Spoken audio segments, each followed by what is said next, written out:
Chapter 1: The Lure of the Forgotten Road.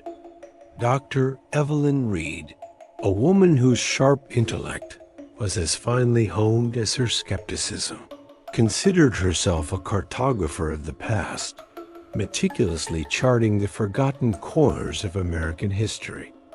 Her current obsession: the desolate, sun-baked stretches of historic Route 66, a highway that once pulsed with the vibrant energy of travelers and dreamers, now largely bypassed and left to decay. Evelyn, a historian specializing in American folklore and forgotten landmarks, wasn't chasing ghosts. She was chasing facts, seeking to exhume the stories buried beneath crumbling asphalt and rusted neon signs. Her initial goal was purely academic: to document the fading remnants of roadside Americana, the abandoned motels, the ghostly diners, the gas stations that stood like skeletal sentinels against the vast, indifferent sky. Yet, beneath her pragmatic exterior, a subtle, unacknowledged yearning stirred. It wasn't for academic accolades, but for a deeper connection to the past, a resonance that her logical mind often dismissed as mere romanticism. Her journey began in a seemingly innocuous, dust-mote-filled town in Arizona, a place where time seemed to have slowed to a crawl. The local historical society, a quaint building overflowing with sepia-toned photographs and the scent of aged paper, provided her with old maps and anecdotal accounts of the highway's heyday. The elderly residents, their voices raspy with years of desert air, spun tales of bustling diners and neon-lit nights, of families embarking on grand adventures. But woven into these nostalgic narratives were threads of something else, something unsettling. Whispers of strange occurrences, flickering lights in abandoned buildings that had no power, disembodied voices carried on the wind that sounded like distant cries, and a pervasive sense of unease that locals, with a knowing glance, attributed to the highway itself. Evelyn, a staunch rationalist, dismissed these as local superstitions, the natural embellishments of isolated communities. Yet, a seed of curiosity, a tiny, persistent burr, was planted in her mind.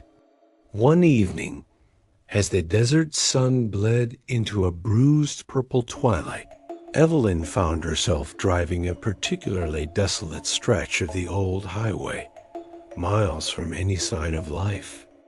The silence was profound, broken only by the hum of her tires and the occasional rustle of tumbleweeds. Suddenly, her headlights, cutting through the encroaching darkness, briefly illuminated a figure standing by the roadside. It was gaunt, impossibly tall, and seemed to shimmer at the edges, like heat haze off the asphalt. Evelyn's breath hitched. She blinked, and it was gone. The road ahead was empty, stretching into the inky blackness. A cold shiver traced its way down her spine, a sensation she immediately rationalized as the sudden drop in desert temperature. But the image lingered. A phantom afterimage burned onto her retinas, leaving her questioning her sanity. Had she imagined it? Was it fatigue? The rational explanations felt thin, fragile. Later, at an abandoned gas station, its pumps long since removed, leaving only concrete islands like forgotten tombstones, Evelyn paused to stretch her legs. The air was still, heavy with the scent of dust and decay. As she turned to get back into her car, her gaze fell upon something small and out of place near a crumbling wall. A faded, wooden toy, a child's carved horse, its paint chipped and worn. She was certain it hadn't been there moments before. A chilling hint of a recent unsettling presence.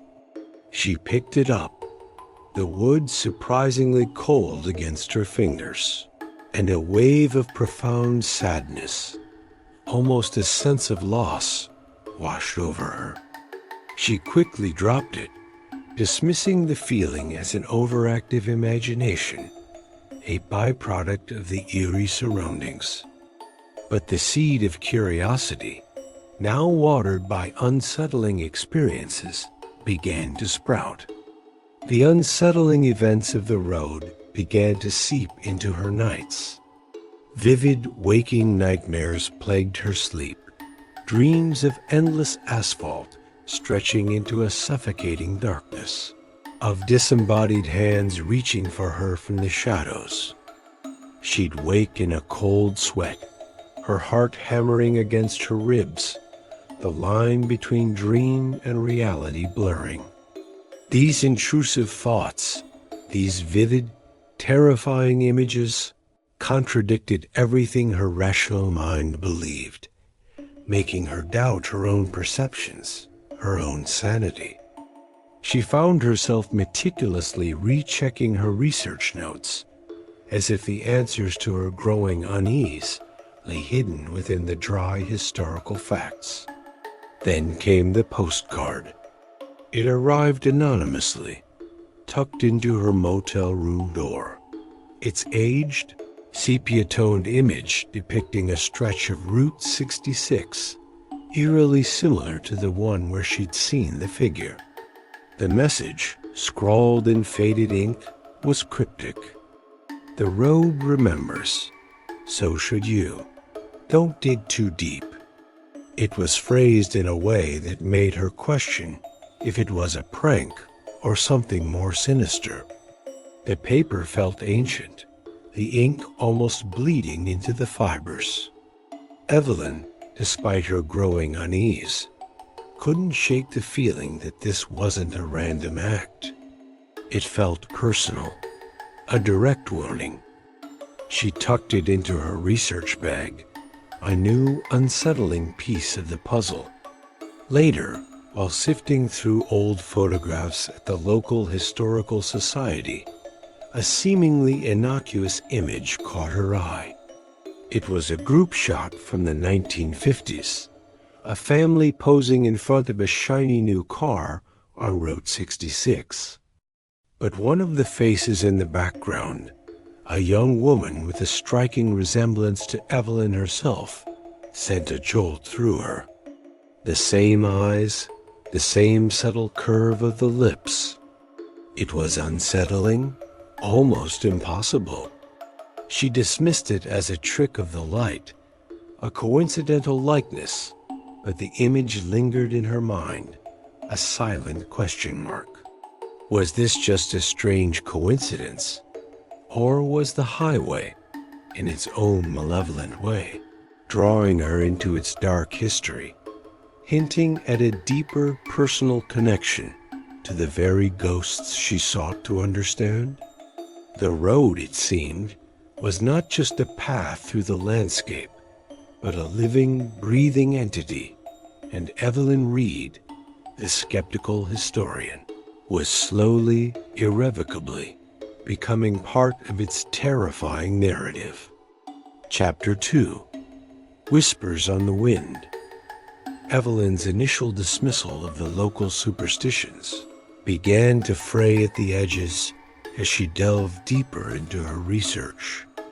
The sun-baked towns gave way to increasingly desolate stretches of Route 66, where the ghosts of abandoned diners and crumbling gas stations stood as silent witnesses to a forgotten era.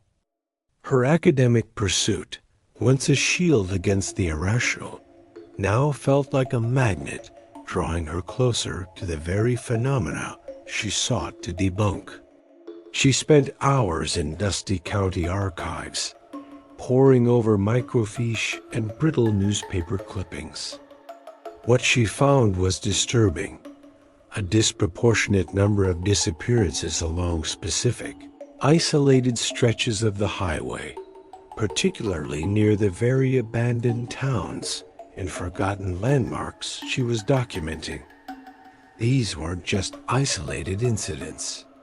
They formed a chilling pattern. Often, these disappearances coincided with unusual weather phenomena: sudden, localized dust storms or inexplicable fogs, or strange electrical disturbances that baffled local authorities at the time. One afternoon, drawn by a local legend of a phantom hitchhiker, Evelyn found herself on a particularly desolate stretch of road, the kind where the asphalt cracked and buckled like old skin. The air was heavy, still, and a strange, almost metallic tang hung in the atmosphere. She was meticulously photographing a dilapidated roadside diner, its faded sign advertising "World's Best Coffee," when she experienced her first undeniable paranormal event. A fleeting, shadowy figure materialized in her peripheral vision, standing by the roadside, its form indistinct, like a smudge against the harsh sunlight. A sudden, inexplicable drop in temperature enveloped her, raising goosebumps on her arms. Then, a distinct sound, a mournful whisper, seemed to brush against her ear, though no one else was around for miles. She spun around, camera forgotten, but the figure was gone, leaving only the oppressive silence and a lingering scent of decay, like old, damp earth. The experience, while brief, shook her scientific resolve to its core. Her hands trembled as she picked up her camera, the lens now feeling heavy, alien. She forced herself to breathe, to rationalize, but the cold spot remained, a persistent reminder of the impossible. From that moment, Evelyn's research transformed from an academic pursuit into an obsession. She meticulously cross-referenced historical data with the locations of these strange occurrences, slowly, painstakingly, piecing together a disturbing narrative that defied all logic. The highway, she realized, wasn't just a road. It was a hungry maw, swallowing lives whole. During one such investigation, her car, a reliable old sedan that had faithfully carried her across countless miles, suddenly sputtered and died on a particularly isolated and eerie stretch of the highway. The engine clicked uselessly. The dashboard lights flickered and died, plunging her into an unnerving silence. The sun had set, and the vast, star-dusted sky seemed to press down on her, amplifying the oppressive solitude. She was forced to spend a terrifying night alone, the silence punctuated by the distant, mournful cries that seemed to emanate from the very asphalt beneath her.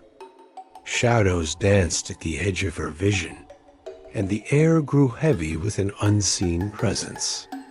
She huddled in her car, clutching a flashlight, her rational mind screaming for an explanation, but finding none.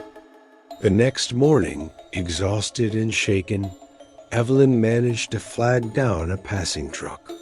After getting her car towed to the nearest town, she received a chilling piece of news. The local she had interviewed just days before, a grizzled old man named Silas, who had scoffed at her concerns about the highway, had mysteriously vanished. His truck was found abandoned on the very stretch of road where Evelyn's car had broken down. A knot of dread tightened in Evelyn's stomach. This wasn't a coincidence. Silas's disappearance served as a chilling confirmation of the danger she faced, a stark reminder that the highway was real and it was hungry. Later, as she gathered her belongings from her car, she found a small, tarnished silver locket tucked into the glove compartment. It wasn't hers. Inside, a faded photograph of Silas as a young man and a tiny handwritten note. "She's coming for you, Dr. Reed. Don't trust the road." It was a cryptic clue, left specifically for her, indicating Silas knew something was wrong and had tried to warn her. As Evelyn continued to sift through her growing collection of data, a truly impossible anomaly surfaced. She found a historical record, a faded map from the early 1900s, detailing a section of Route 66 that, according to all modern records, simply didn't exist. It showed a series of towns, a winding path, and landmarks that had seemingly been erased from history. This wasn't a cartographical error. It was a deliberate omission. It suggested the highway could manipulate reality, erasing its victims not just from existence, but from the very fabric of time and memory. The implications were terrifying. The road wasn't just a physical entity. It was a conscious, malevolent force, capable of rewriting history to suit its insatiable hunger. Evelyn, once a beacon of logic and reason, now found herself adrift in a sea of the inexplicable, her academic curiosity replaced by a desperate, consuming need to understand the terrifying truth of Route 66. Chapter 3. The Road's Embrace. The disappearance of Silas, the local who had scoffed at her warnings, solidified Evelyn's growing dread. It was no longer an academic curiosity. It was a chilling, personal confirmation of the highway's malevolence. The cryptic locket, with Silas's youthful face and his desperate plea, became a tangible link to the terror. Her research, once a detached pursuit of historical facts, now felt like a desperate race against an unseen enemy. She meticulously cross-referenced Silas's last known movements with the historical data she'd amassed, a grim puzzle falling into place. All signs pointed to one location: an abandoned motel, a skeletal structure known locally as the Crossroads Inn, notorious for its unsettling history and a disproportionately high number of reported disappearances. It was a place whispered about in hushed tones, a black hole on the map of Route 66. Evelyn approached the motel under a sky the color of bruised plums, the setting sun casting long, distorted shadows that seemed to writhe and stretch like grasping fingers. The Crossroads Inn, once a vibrant stop on the bustling highway, now stood as a decaying monument to forgotten dreams, its neon sign shattered, its windows like vacant eyes staring out at the desolate landscape. The air grew heavy, thick with a palpable sense of decay, and a cold that seeped into her bones, despite the lingering warmth of the day. A pervasive silence hung over the place, broken only by the creak of the wind through broken panes and the distant, almost mournful hum of the highway itself. This wasn't just an abandoned building. It felt like a living, breathing entity, a trap waiting to spring. Pushing open a warped, splintered door, Evelyn stepped into the lobby. Dust motes danced in the slivers of light that pierced the grimy windows, illuminating a scene frozen in time.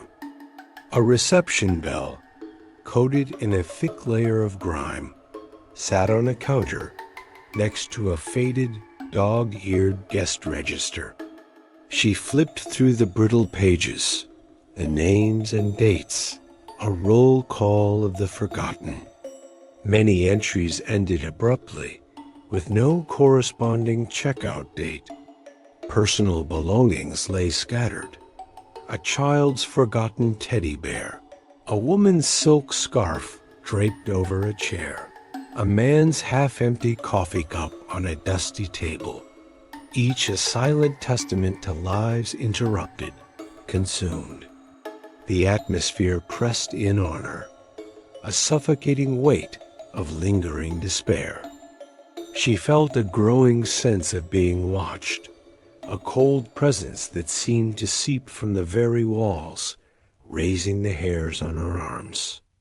Behind the counter, tucked away in a cobweb drawer, Evelyn found it. A hidden journal, its leather cover cracked and peeling, its pages filled with frantic looping script. It belonged to the motel's former owner, a man named Arthur Finch. His early entries were mundane, detailing daily life at the inn.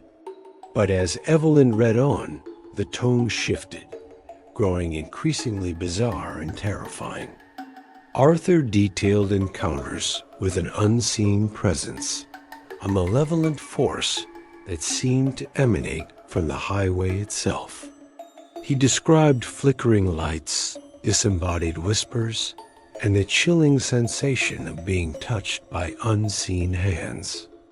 He wrote of the highway as a sentient entity, a hungry beast capable of influencing minds and luring travelers to their doom, feeding on their fear and despair.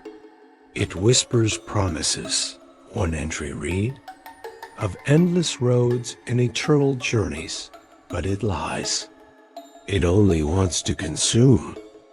Another entry, scrawled in a desperate hand, directly addressed Evelyn. You're here, aren't you?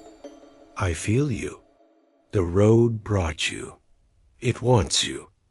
Don't dig too deep, Evelyn. It's watching. The ink was smudged, as if Arthur had been dragged away mid-sentence.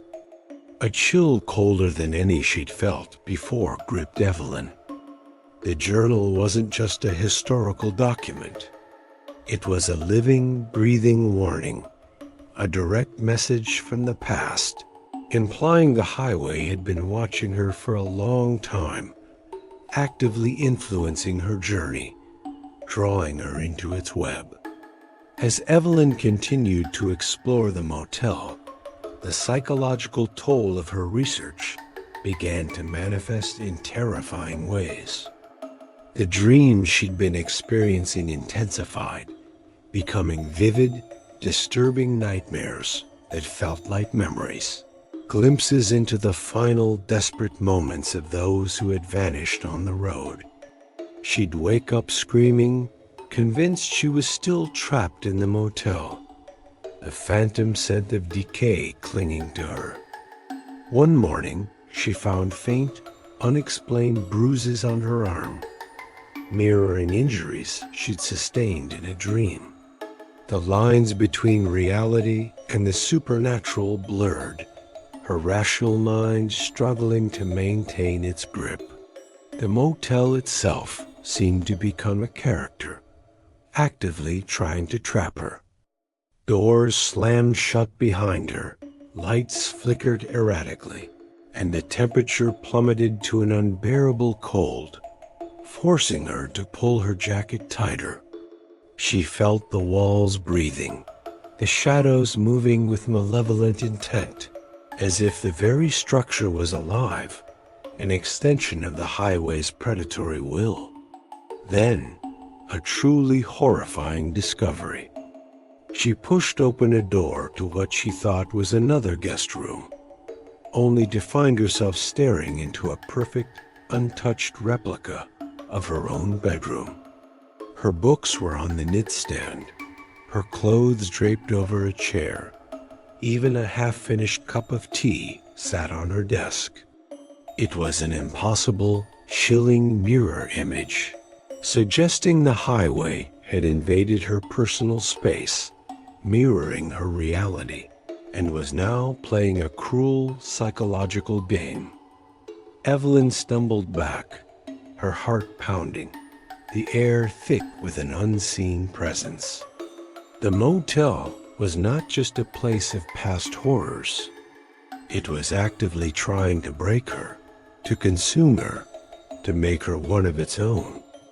The road, she realized with a sickening lurch, was not just a path to be traveled. It was a predator, and she was its next target. Chapter 4. Echoes of the Lost. The chilling discovery of the mirrored bedroom in the abandoned motel. A grotesque parody of her own personal space had shattered Evelyn's last vestiges of scientific detachment. The highway wasn't just a historical curiosity. It was a malevolent entity, actively toying with her, invading her mind and blurring the lines of her reality.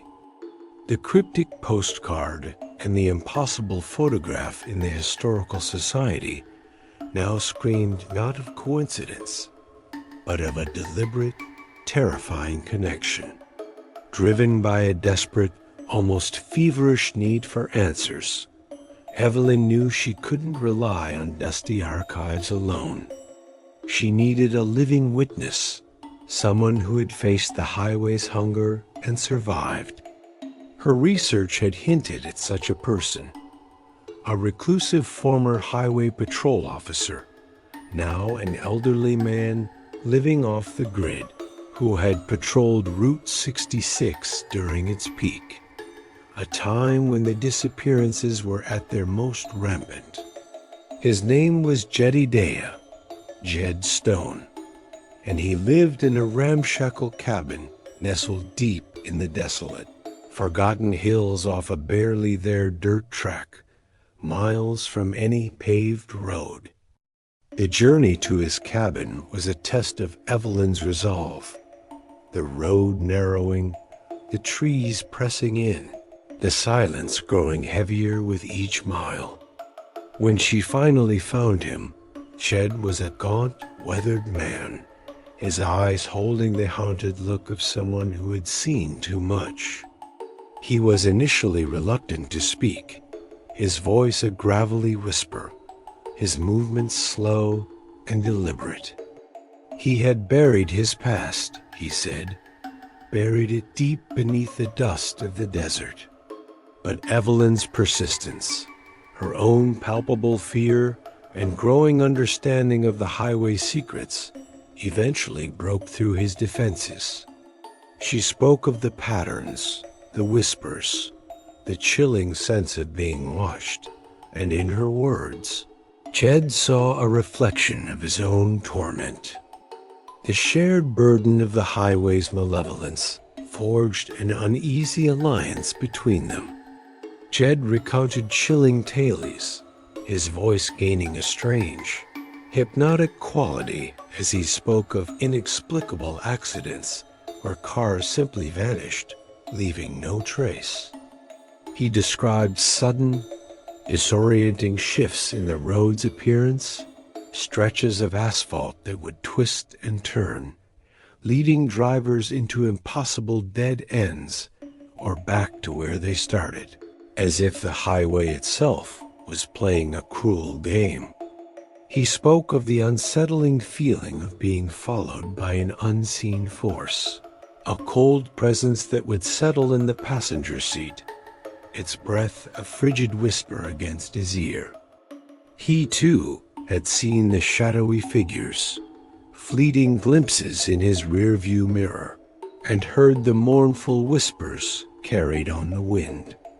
He believed, with a conviction that chilled Evelyn to the bone, that the highway was alive, a hungry entity, a parasitic consciousness that fed on fear despair, and the lingering emotional imprints of those who traveled its path.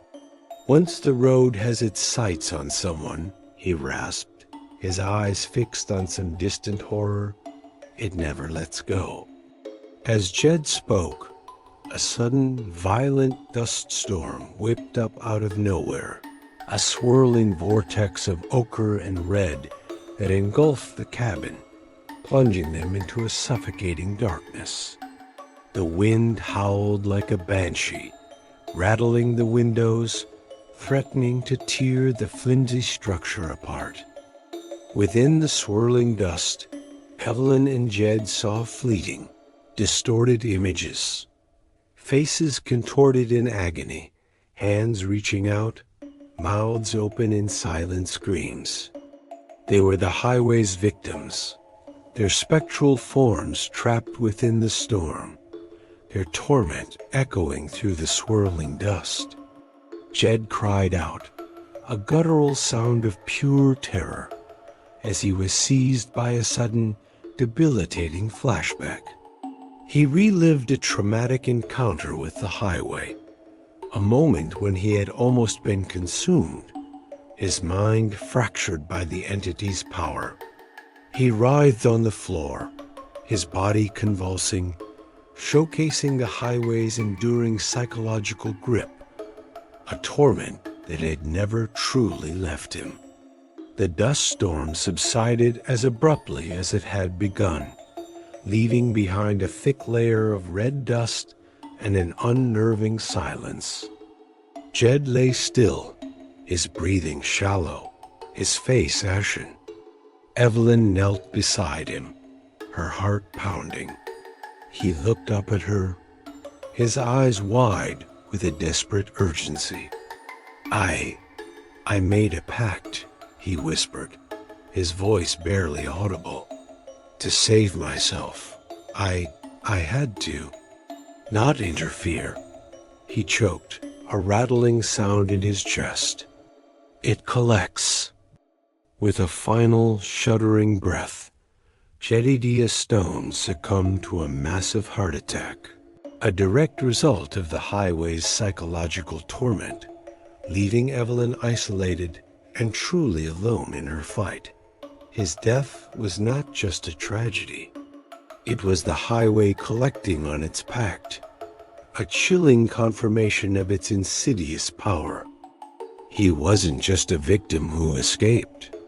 He was an unwitting accomplice, his continued existence contingent on him feeding it new victims, or at least not interfering with its hunger. The weight of this revelation pressed down on Evelyn, a new, terrifying layer to the highway's malevolence. Yet's death, however, also brought a terrifying clarity to Evelyn's own experiences. Her dreams, which had been growing increasingly vivid and intrusive, now intensified into full-blown psychic imprints. She saw fragmented scenes from the lives of the vanished, particularly the young couple from the 1950s who had disappeared near the abandoned motel. These weren't just dreams. They were psychic imprints, raw, unfiltered glimpses into the past, into the final moments of the highway's victims. The highway, she realized, was using these imprints to communicate, or perhaps to lure her further into its grasp, to break her down, to make her another one of its victims. The psychic imprints became so strong that, during one particularly vivid vision, she momentarily switched places with one of the vanished victims, experiencing their final moments from their perspective. She felt their terror, their desperation, their agonizing realization as the highway consumed them, fully immersed in their horror before snapping back to her own body, gasping for air, the phantom sensation of being swallowed by asphalt still clinging to her. The highway was not just a road.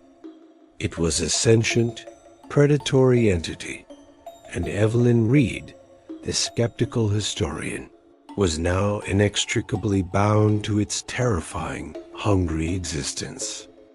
Chapter 5: The Crossroads of Reality. Jedediah Stone's death, a final chilling testament to the highway's insidious power, had left Evelyn utterly alone, yet paradoxically, more determined than ever. His confession, the revelation of his pact with the entity, had shattered her trust, but it had also provided a crucial piece of the puzzle. The highway wasn't just a force of nature. It was a conscious, malevolent entity that could be bargained with, that could be understood, and perhaps even fought. The psychic imprints, now a constant, overwhelming torrent of fragmented memories and raw emotions, had become her guide. She knew, with a certainty that transcended logic, that the key lay in retracing the last known steps of the vanished couple from her visions, the young lovers from the 1950s, whose final moments had become so intimately intertwined with her own consciousness. Her path led her back to the abandoned motel, the Crossroads Inn, a place that now felt less like a decaying ruin and more like a pulsating, malevolent heart. Armed with Yet's warnings and her own growing dread, Evelyn pushed through the warped doors of the motel once more.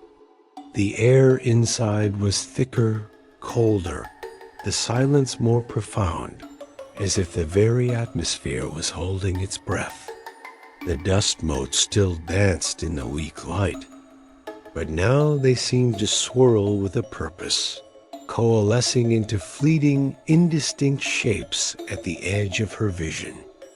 As she explored the familiar, yet now terrifyingly alien, corridors, the psychic imprints intensified, overwhelming her senses. The motel itself seemed to shift and distort around her, the walls breathing, the shadows moving with malevolent intent. The peeling wallpaper seemed to writhe, the patterns on the faded carpets twisting into grotesque faces.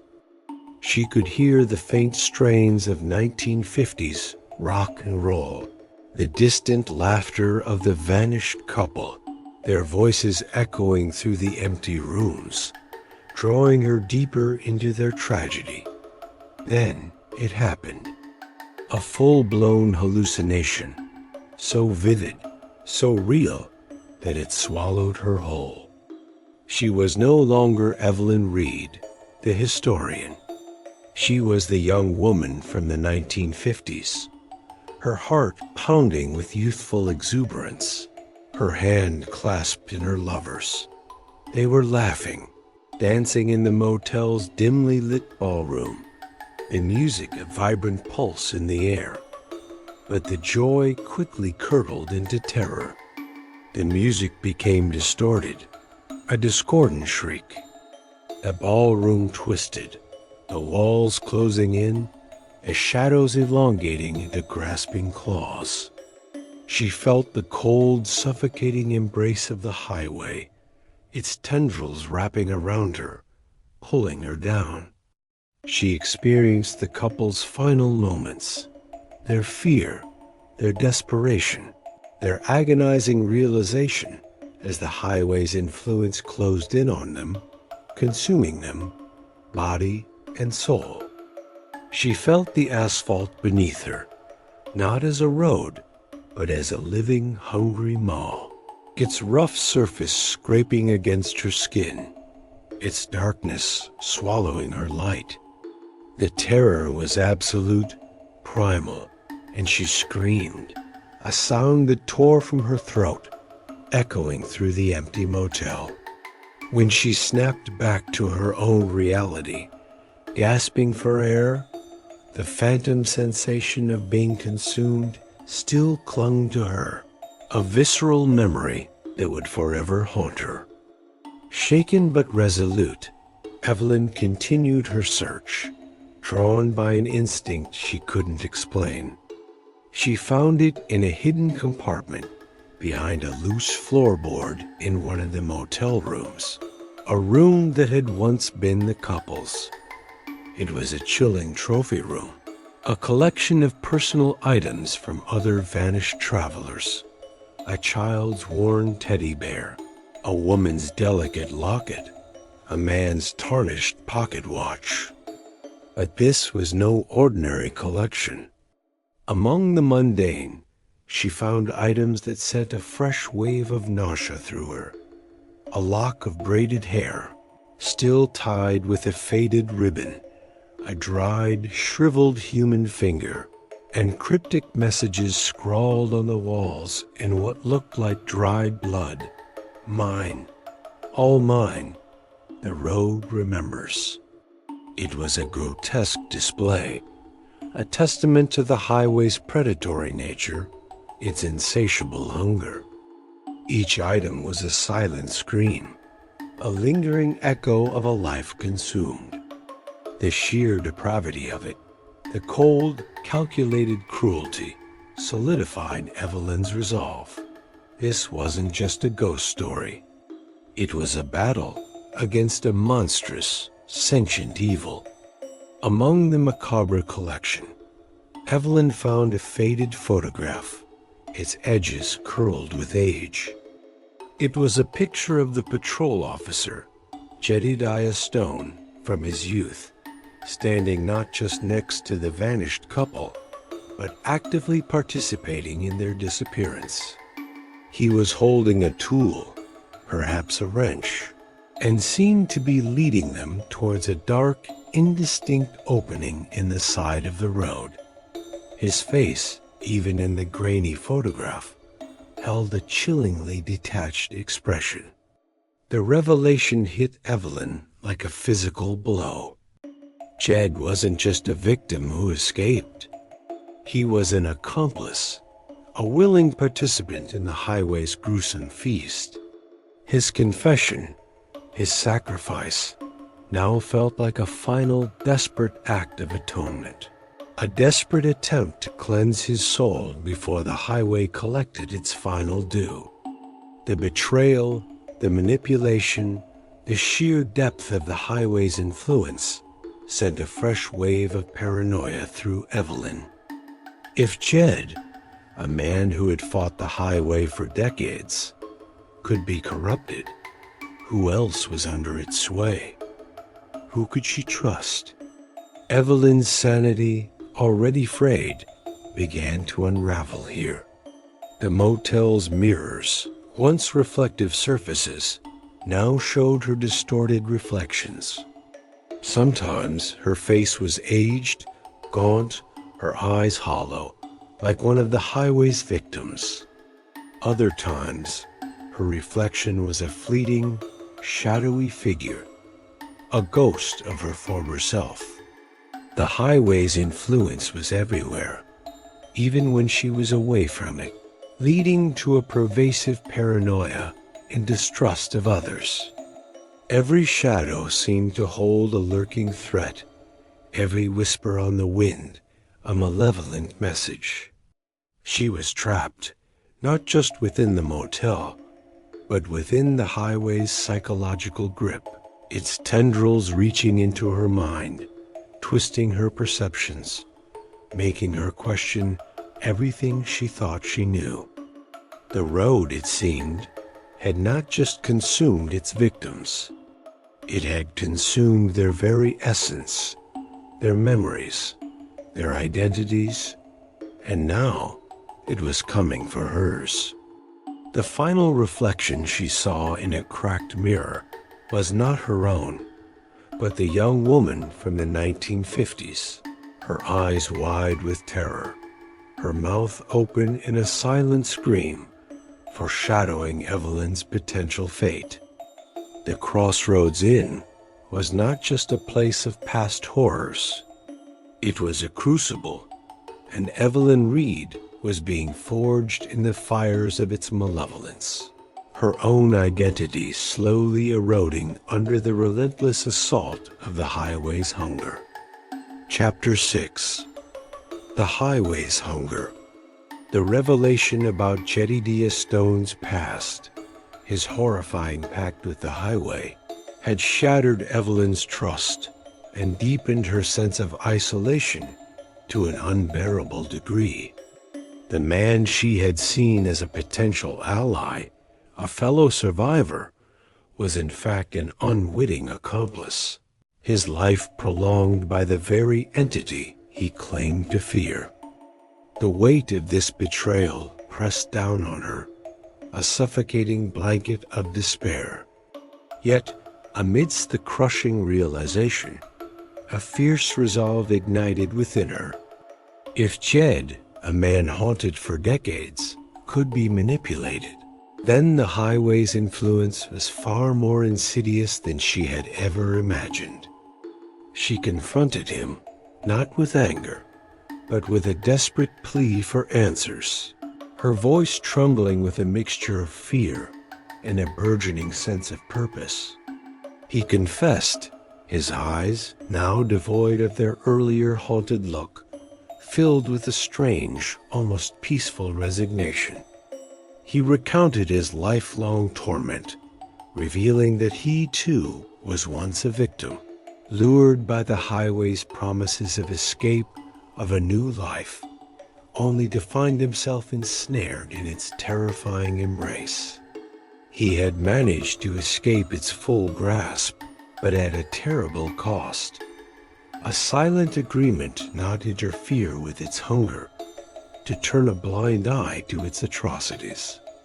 His continued existence was contingent on this chilling pact, a life lived in the shadow of a malevolent entity. Jed explained, in a voice that seemed to echo with the wisdom of the damned, that the highway fed not just on fear, but on despair, on the lingering emotional imprints of those who traveled its path. It was a parasitic consciousness, a sentient entity that drew strength from human suffering, growing more powerful with each soul it consumed. He revealed a ritual, a desperate, ancient method passed down through generations of those who had encountered the highway's true nature, a way to temporarily appease it, or even, he hoped, to sever its connection to a particular stretch of road. It involved a specific combination of historical artifacts, personal sacrifices, and a precise alignment of celestial bodies, a ritual that had been attempted only a handful of times throughout history, each with varying, often catastrophic, results. But this knowledge came with a chilling warning. Interfering with the highway's hunger was dangerous, a direct challenge to its dominion, and it would retaliate with a fury she could not comprehend. Evelyn, despite her fear, felt a moral imperative to act, not just for the vanished, but to prevent further tragedies. The faces of the lost, the whispers of their despair, now fueled her resolve. She began to formulate a desperate plan, using her historical knowledge, combined with Yet's insights, to confront the entity on its own terms, to fight fire with fire. The highway, sensing her intent, began to actively torment her, its manifestations growing more aggressive, more personal. It sought to break her will, to consume her before she could even begin her counterattack. Her car, once a symbol of her independence, became a tool of its psychological warfare. It broke down repeatedly, not just in isolated stretches, but in places designed to maximize her fear, near abandoned cemeteries, beside desolate, crumbling farmhouses, forcing her to walk long stretches of desolate road where she was pursued by unseen forces. The air would grow heavy, thick with the scent of decay, and she would hear the distinct sound of footsteps behind her, always just out of sight. She received chilling, untraceable phone calls, the voices on the other end distorted, echoing, begging for help, or warning her away, their pleas turning into guttural screams. They were the vanished victims, their torment now amplified, used as a weapon against her. She knew it was the highway, playing with her, trying to drive her to madness. In a desperate, final act of atonement, Jedediah Stone made a heroic sacrifice. As Evelyn prepared for her ritual, a direct manifestation of the highway appeared. A grotesque, shifting entity made of asphalt and debris, its form vaguely humanoid, its eyes glowing with malevolent intent. It was a physical embodiment of the road's hunger, a terrifying spectacle. Jed, seeing Evelyn's vulnerability, stepped forward, a lifetime of fear and regret etched on his face. He confronted the entity, drawing its attention, allowing Evelyn precious seconds to escape. He didn't fight it. He simply stood there, his eyes locked with its glowing gaze, a silent challenge. The highway consumed him, not with a roar, but with a sickening, sucking sound, his body dissolving into the asphalt, becoming one with the road he had so long feared. His sacrifice was a moment of profound, heartbreaking peace, a final act of defiance against the entity that had tormented him for so long. He had finally found peace, but at what cost to Evelyn's soul? Unexpectedly, the ritual or weakness Jed revealed wasn't a way to defeat the highway, but a way to transfer its hunger or influence to another person or object. It was a horrifying realization. The solution wasn't to destroy the entity, but to redirect its malevolence, to condemn another to its torment. This made Evelyn question the morality of her actions, the true nature of the solution Jed had offered. Was she truly fighting the highway, or was she merely becoming another link in its chain of suffering? The ethical dilemma weighed heavily on her, adding another layer of psychological complexity to her already fractured state. She also discovered that the highway wasn't just feeding on fear, but on a specific emotion or memory that was unique to her, making her the ultimate target and the confrontation deeply personal. It was her yearning for connection to the past, her unacknowledged desire for something profound that the highway was twisting, corrupting, and feeding upon. It wasn't just a road. It was a mirror, reflecting her deepest desires and fears, and now it was demanding its due. Chapter 7. The Final Stretch. Jedediah Stone's sacrifice, a final desperate act of defiance against the highway's insatiable hunger, had left Evelyn with a profound and terrifying understanding. The ritual he had revealed, the horrifying truth that it was not a means to destroy the entity, but to transfer its malevolence, had plunged her into a moral abyss. Was she truly fighting the highway, or was she merely becoming another link in its chain of suffering? The ethical dilemma gnawed at her, but the faces of the vanished, the whispers of their despair, propelled her forward. She had to try. Armed with this newfound, chilling understanding and a desperate plan, Evelyn prepared for a final confrontation. She would return to the most active and desolate stretch of Route 66, the place where the entity's influence was strongest, the very heart of its malevolence.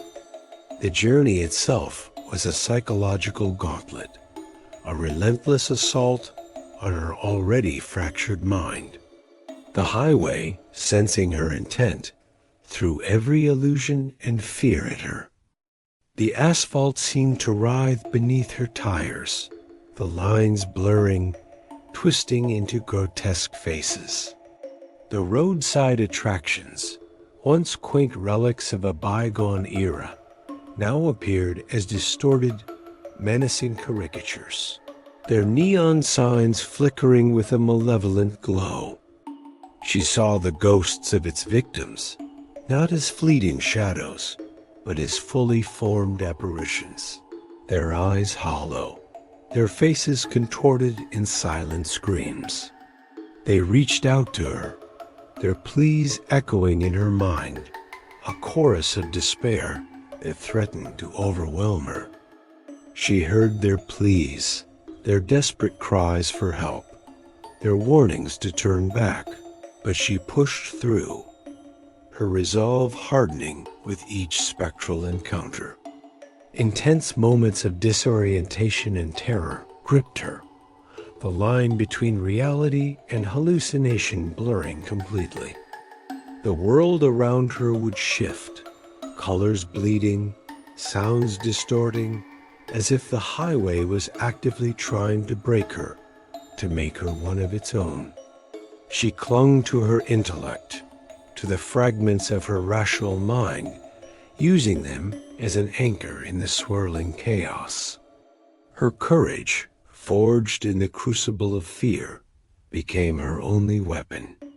She arrived at the designated spot, a stretch of road so desolate it felt like the end of the world. The air was thick with an oppressive silence, broken only by the mournful sigh of the wind. The sky above was a bruised purple, heavy with unspoken threats. This was it, the climax of the chapter. Evelyn began the ritual Jed had described, her hands trembling as she laid out the historical artifacts she had meticulously gathered. A faded map of the lost section of Route 66, a rusted piece of metal from an abandoned car, a handful of dust from the Crossroads Inn. She chanted the ancient words, her voice a fragile whisper against the vast, indifferent landscape. As she spoke, the ground beneath her began to tremble, a low, guttural rumble that vibrated through her bones. The asphalt cracked, fissures spreading like malevolent veins, and a thick, black ooze began to seep from the cracks, coalescing into a grotesque, shifting entity. It was a physical manifestation of the highway, a monstrous amalgamation of asphalt, debris, and the tormented souls it had consumed.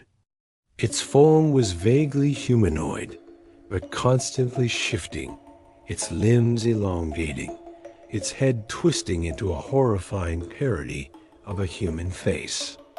Its eyes, two glowing embers of malevolence, fixed on Evelyn, radiating an ancient, insatiable hunger.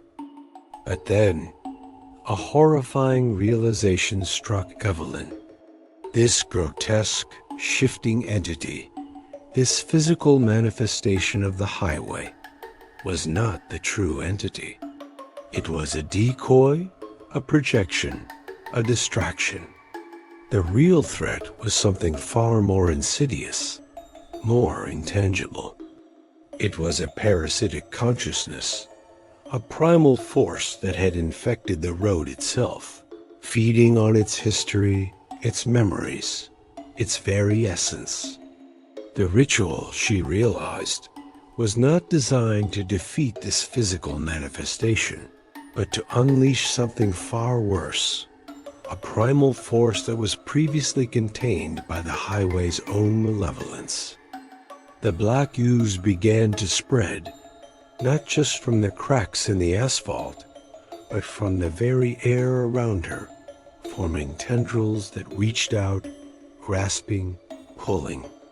The ground beneath her feet became soft, yielding like quicksand, threatening to swallow her whole. The ritual, instead of weakening the highway, had opened a door, unleashing a primal, ancient evil that had been dormant for centuries, contained by the highway's own malevolence. The outcome was uncertain, with Evelyn pushed to her absolute limits, her mind screaming in protest against the overwhelming terror. She had unleashed something far more terrifying than she could have ever imagined, and now she was trapped, facing a horror that transcended the physical, a horror that threatened to consume her very soul. Chapter 8. The Road Ahead. The immediate aftermath of the confrontation was a blur of raw sensation and profound exhaustion. Evelyn lay sprawled on the cracked asphalt, the acrid scent of ozone and decay clinging to her, her body aching with a weariness that went beyond physical exertion. The grotesque, shifting entity had vanished, its malevolent presence receding like a tide, leaving behind only the oppressive silence of the desolate highway. She was alive, physically at least. But the victory, if it could even be called that, was far from absolute. The highway, she knew, was not entirely defeated. It was merely contained, its influence diminished in this particular stretch, but its parasitic consciousness, the primal force she had inadvertently unleashed, still lingered, a dark stain on the very fabric of reality. The experience had fundamentally changed Evelyn. Her meticulous skepticism, once her most defining characteristic, had been irrevocably shattered. In its place was a profound, terrifying understanding of the unseen world, a world far more complex and malevolent than her rational mind had ever dared to conceive. Her academic pursuits, once a detached exploration of historical facts, now had a deeper, more personal meaning. She was no longer just a historian. She was a survivor, a witness, a reluctant expert in the paranormal. The road and its ghosts would forever be a part of her, a permanent imprint on her psyche. She occasionally saw fleeting shadows in her peripheral vision, even when miles from Route 66, a subtle shimmer of distortion in the air, a reminder of the entity that had almost consumed her. Faint whispers, like the rustle of dry leaves, would sometimes brush against her ear, carrying fragmented pleas and warnings from the vanished, suggesting the entity had permanently imprinted itself on her, a constant, chilling companion. Evelyn drove away from Route 66, the rear-view mirror reflecting a landscape that seemed to ripple and distort, as if the highway itself was reluctant to let her go. She found herself drawn to other forgotten roads, other desolate stretches of asphalt, seeking out similar patterns, similar whispers. Her research became a desperate quest, not just for knowledge, but for a way to understand, to perhaps even contain the primal force she had unleashed. She wrote extensively, not for academic journals, but for herself, detailing her experiences, her theories, her terrifying encounters. She became a solitary figure, a Cassandra whispering warnings into the wind, her words often dismissed as the ramblings of a traumatized mind. But she knew the truth. The highway was still out there, its hunger unabated, its influence slowly spreading, a silent epidemic of fear and despair. Then came the chilling realization. As Evelyn meticulously documented her findings, cross-referencing historical records with her own experiences, she discovered a horrifying truth. Her own research, by bringing attention to the forgotten stretches of Route 66, by unearthing its dark history and the stories of its victims, had inadvertently strengthened the highway. Each article she wrote, each lecture she gave, each person she spoke to about the malevolent entity served to feed it, to give it more power, more influence. She wasn't a vanquisher. She was an unwitting accomplice, a conduit through which the highway's hunger could spread. The irony was a bitter, soul-crushing pill. Her desire to expose the truth had only served to empower the very evil she sought to fight. The victory she had felt on the asphalt, the brief respite from terror, was nothing more than a cruel illusion, a trick played by the highway to ensure its continued existence. The story ends with Evelyn, years later, driving down a seemingly innocuous stretch of highway, far from Route 66. The sun is setting, casting long shadows across the road. She glances at her car's dashboard, and for a fleeting moment, the digital clock flickers, displaying not the time, but a series of cryptic symbols, ancient glyphs that she recognizes from Arthur Finch's journal, symbols associated with the highway's true name. She blinks, and it's gone, replaced by the correct time. She grips the steering wheel, her knuckles white. Then, in her rearview mirror, she sees it. Not a shadowy figure, not a distorted reflection, but a subtle, almost imperceptible ripple in the air, a distortion that follows her, a faint, almost inaudible hum that resonates deep within her bones. A piece of the highway, or its influence, has latched onto her, followed her home, ensuring the horror is far from over. The road ahead is long, and Evelyn Reed, the historian who dared to dig too deep, is forever bound to the ghost of Route 66, a living testament to its enduring, insatiable hunger. The final shot lingers on the endless ribbon of asphalt, stretching into the horizon, a silent, ominous promise that the highway will always find a way too.